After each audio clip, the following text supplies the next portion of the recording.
Welcome to 13.0 Lower Roof Trusses, Truss Builder, TTD. In this session, I'm going to cover detailing and engineering the lower roof trusses. Navigate to the Layouts tab, quick navigate to border number 2, type TTD,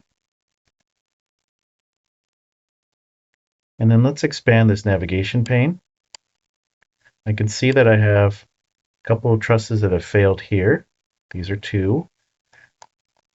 And looking at them, I can tell something's already wrong just with the geometry of the truss.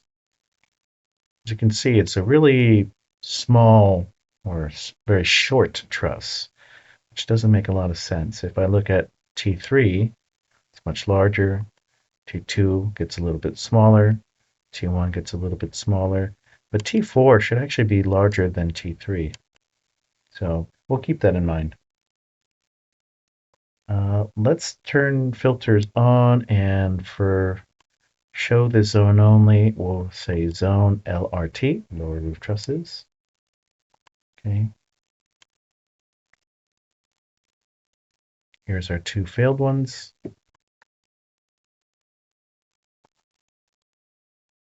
Let's select all to cat.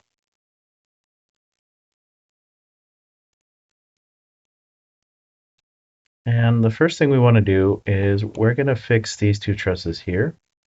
So let's quick navigate to 17. V enter 17, enter. TTD. Let's double click here, T11 in this truss results navigation pane.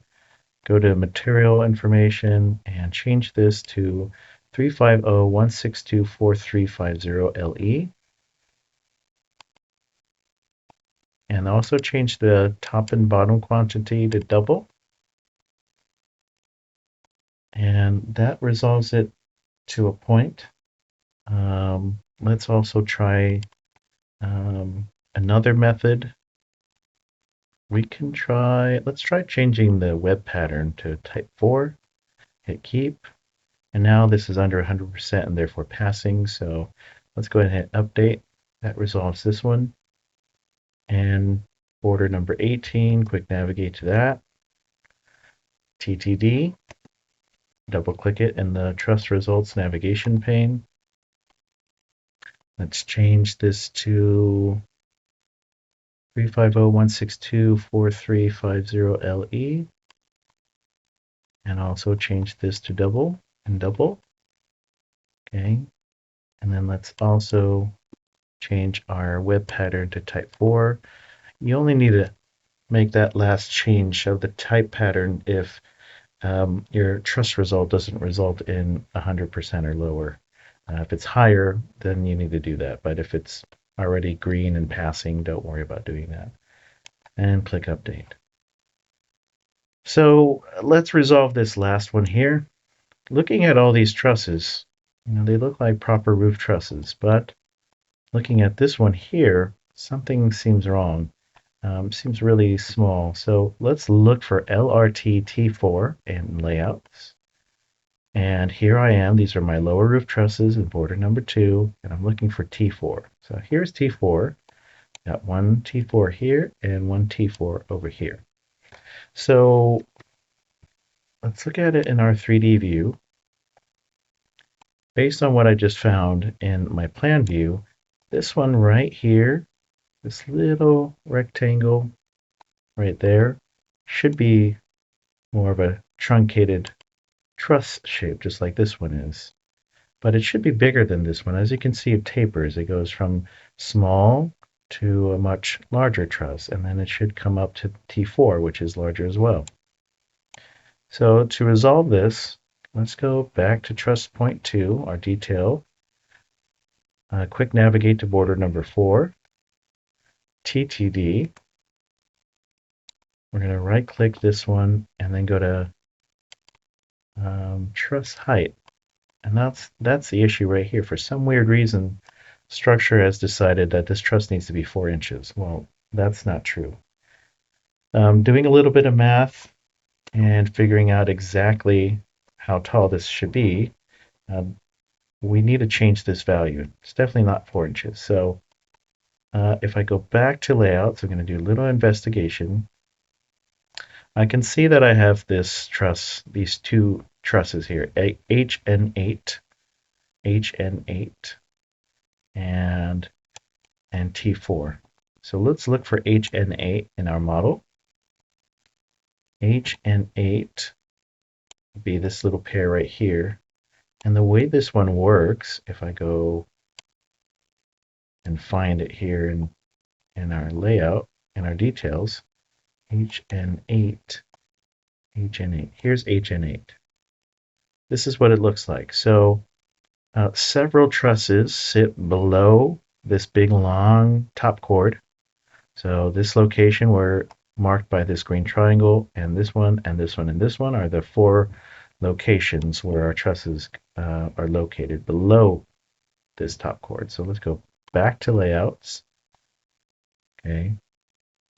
So here's HN8, these two right here. Truss point 2, this is HN8. And under this big long top chord are going to be 4 trusses. All right, and HN8, here's one, oh, sorry, not this one, but this one here. 1, 2, 3, 4. This one's actually supporting the main part of these trusses. These yellow ones indicate the extension of that top core to come and meet all the way up to this this side of the building. Okay, and then this pink area represents the overhang, but the actual girth of the truss is this white stuff here. And then this is that big, long, extra long cord.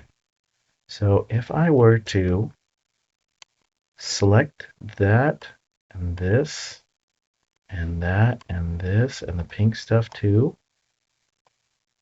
and let's even grab these labels.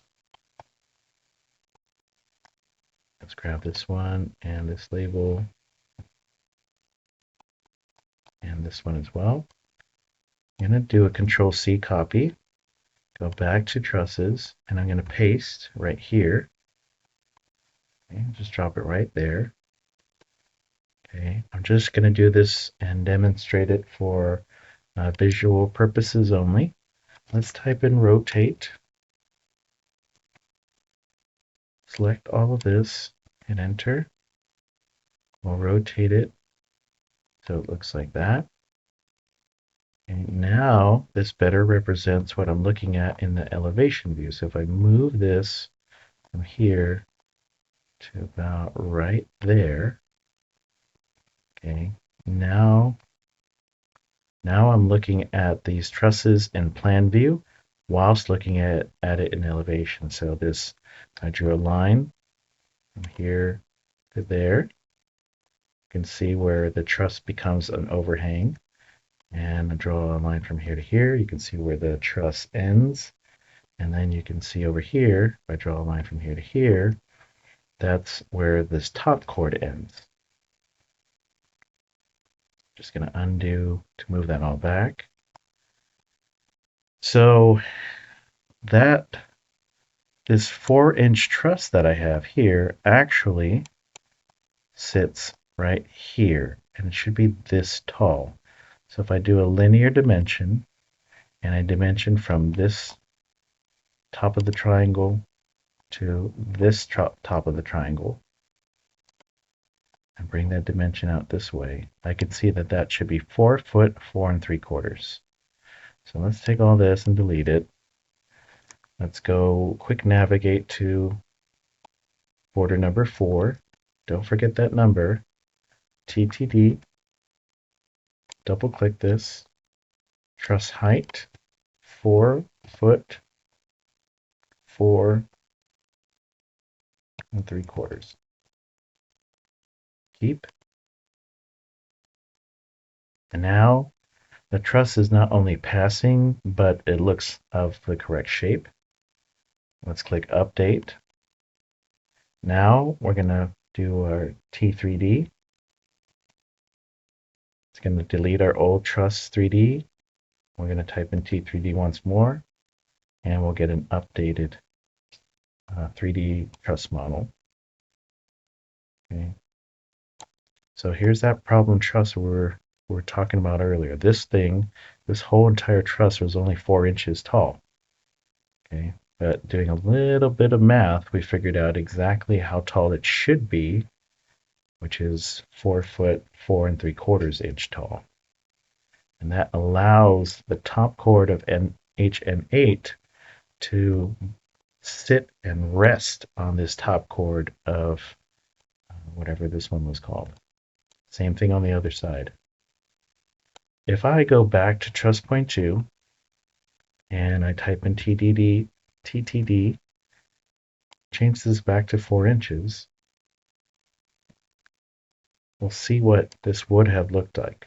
It will not only fail just because it's tons of steel and in a very small amount of space, really not helping and supporting anything.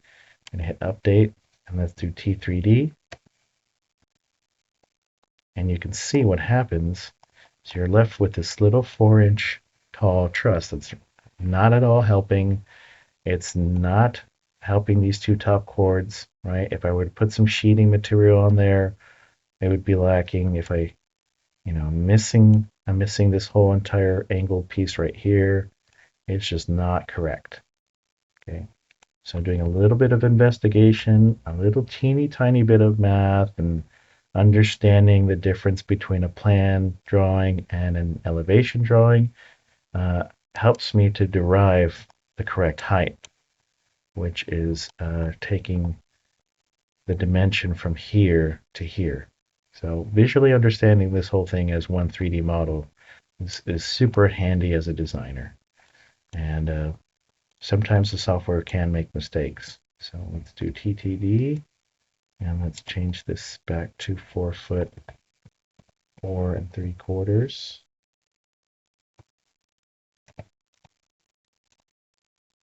Keep,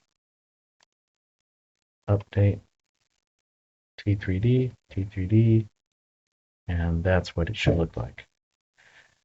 Make sure you screenshot this 3D view and screenshot truss point 2, all of your detailed trusses. At this point, we can delete this dim. At this point, we should only have these extra tabs below in this order. Upper roof trusses, second floor walls, second floor, and the lower roof trusses. If you have anything in addition to that, you're going to need to delete those because we need to go in a very specific order and detail all of these things from the top all the way down to the bottom. Now that we have our 3D model, just like we did with our upper roof trusses, we can also go ahead and create a truss uplift plan. A truss uplift plan is a structural engineering drawing or report that shows the uplift forces acting on trusses in a roof system. It helps identify how wind or other forces might try to lift the trusses off of the supporting walls or beams, and it informs how to anchor or tie down those trusses to prevent failure.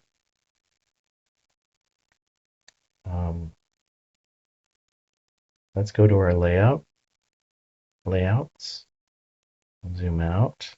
Let's go to border number 2.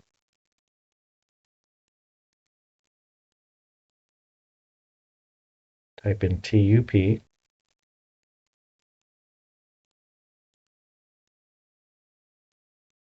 You'll select view number 9. 1, 2, 3, 4, 5, 6, 7, 8, 9.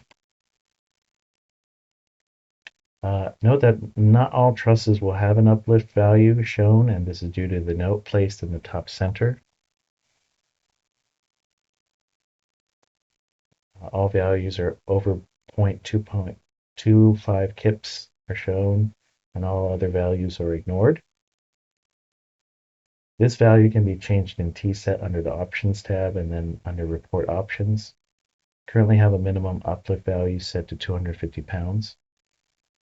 Repeat the TUP command if you want to update your uplift plan. I'll leave mine as 250 pounds.